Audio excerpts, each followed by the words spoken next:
So I wanted to show you this. I've been working with the Chat GPT, and this thing has been amazing. I'm not a computer science major or programmer, but I do like to fiddle with the R statistical language programming, the R statistical programming language to do analysis.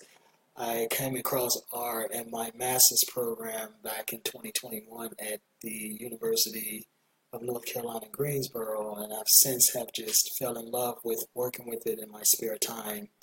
So what I have here is the MySQL workbench, MySQL database, and as you can see I have some SQL code here, a query, if I may, here, and the fictitious database is the Maven Fuzzy Data Factory database, and you can see the code that I'm selecting, these three columns.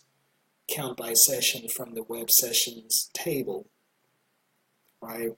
Well, here are the results right here at the bottom of the screen, and it's basically showing the website traffic by brand, and the fictitious brands are G search and B search, and you can see over to the right the sessions per URL, right? So you see the sessions, you see 3613 is the highest number of sessions from the UMT source G search, and you can see the UMT campaign is a non-brand campaign. And then as you go down, you see in descending order, as you can see here, which is the group by order. So let me minimize this, right? Again, this is the MySQL database just to show you this information. So let's minimize this. Now what I've done is I basically have taken that same database that I've just showed you here, and I've imported that database or accessed that database via R. So you can see at the very top I have the library R MySQL, and that's a DBI or database interface that allows me to connect to the MySQL database here, right?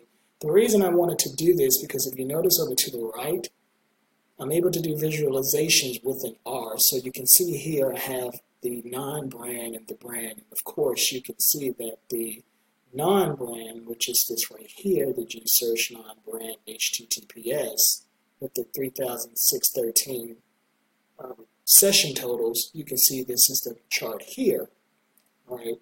And I ran into some problems as I was writing the SQL code inside of here, and what I did, which was pretty cool, is I called this guy up. So I called up the OpenAI Chat GPT, and it literally, I plugged the code in that I was working with, as you can see here, and it literally started telling me my syntax errors, which I thought was pretty damn cool. And so I was able to input the query into the OpenAI, and it literally was telling me you're missing a comma here, you need to include a comma there, so on and so on. So this thing is a godsend for those who are not computer science majors or who are not strong programmers but still would like to fiddle around like I do in programming. This is a game changer. And again, I just wanted to show you this. This is a very useful tool. So let's go up to the very top here. And I initially started here, and it was just telling me, so you can see it as an example, it said, in this corrected version, the missing comma after your UTM campaign has been added to the select statement. So it was literally helping me to fix my problem. And eventually I caught the hang of the pattern that missing commas here, or I needed to remove a comma. And so I literally, towards the end of this, just copied what it provided as the solution, which gave me the outcome that I needed to run the code, right? I didn't stop there.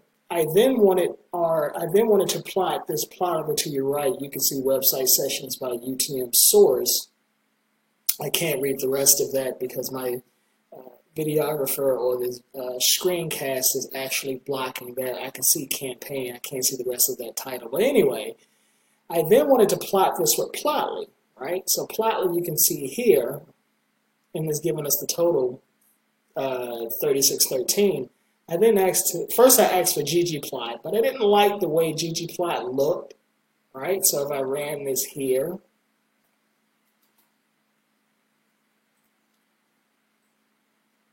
I didn't like the way ggplot looked.